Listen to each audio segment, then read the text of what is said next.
Hi, my name is Greg Coleman. I'm here with Stephen Francis. He is a resident assistant on dorm 26-1.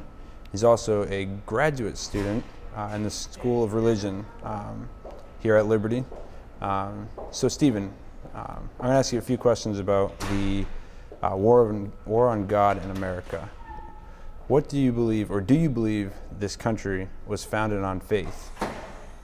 Yes, I do. I believe that when you go back to the original documents and study the original lives of our founding fathers, you can definitely see that they had a strong faith, not only in God, but in being sure that God was the person who made this country successful. So that is one of the reasons why you see it in the amendments, in the Constitution, and pretty much in most of their quotes that they had in public addresses of how God is the Almighty and how he needs to be centered in making this country great. Why do you think it was so important that the founding fathers based this country on faith instead of something else? I believe that they believed in God and had a passion for him as well, where they felt like in order for them to ever have any success, God needed to be the center of this country. They needed to be sure that God was not only acknowledged, but God was sought after in order to make this country great.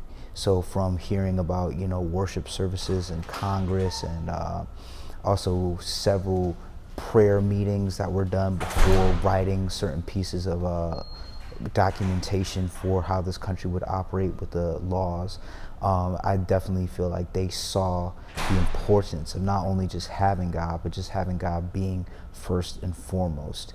And when he is put in a place that is first and foremost, then they can expect for this country not only to be a country, but a great country. And I think they definitely succeeded in that effort.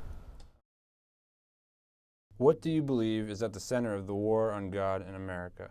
And why do you believe that there has been a recent trend in excluding God from things such as coins, historical documents, and landmarks?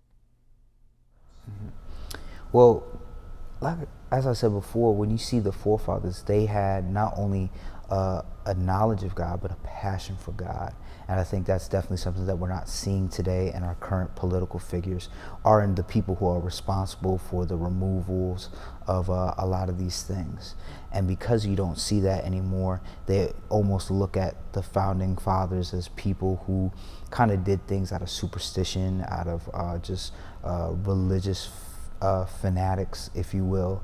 And it's something that they kind of want to either erase in order to make this country look better than it was, or just something that they no longer have to look at or even feel convicted by, depending on what their mindset is. Excuse me.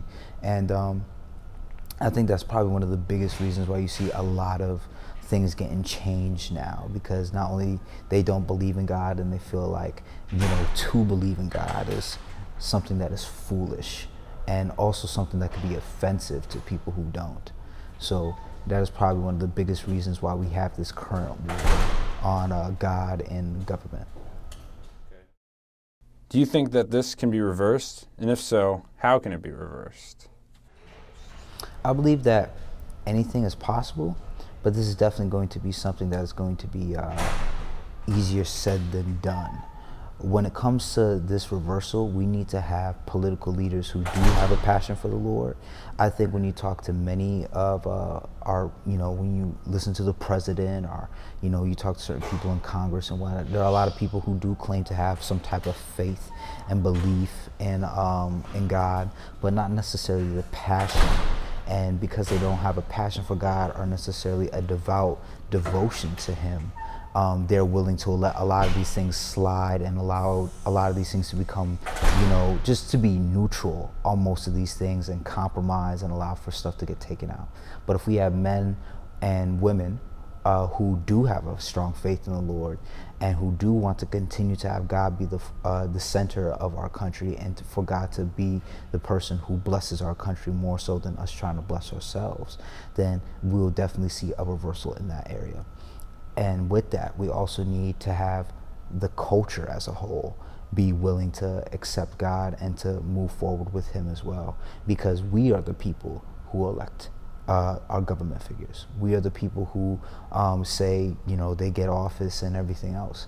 So if our government is not right, it's because we ourselves did not put those right people in office. So we as a country need to be better, well, not better, but we as a country need to repent and be better with our relationship with the Lord in order that we might be able to move forward. With that being said and all, do you think that given the circumstances that it will be reversed? As of right now, in 100% honesty, I can say probably not. But I'm just someone who can only see the present. And you never know what this next generation can do, especially if the Lord has his way and gets a hold of the people. And if they do, that's going to be something exciting to see. So I'm looking forward to it. Thank you, Stephen.